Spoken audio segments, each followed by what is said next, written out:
speech was actually said in Detroit, Michigan, and I wonder what would be the significance of the speech and so forth if he had never said it in Washington, D.C. But I remember that very clearly.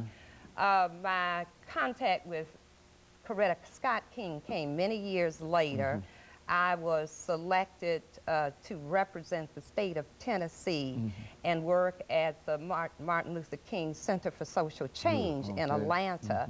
They selected one educator, or sometimes two, from each state, and I was the one from Tennessee.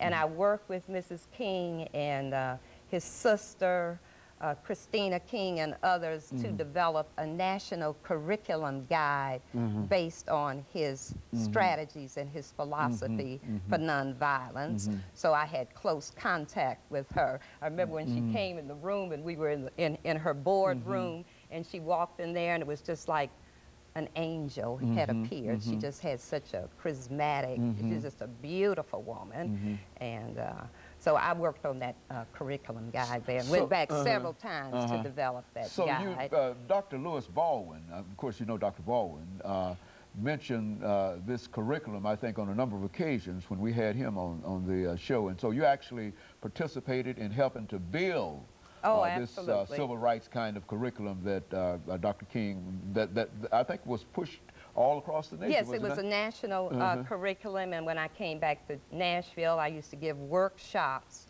on Keynesian nonviolence and introduce that into the metro school system, and it became a very intricate part of my teaching.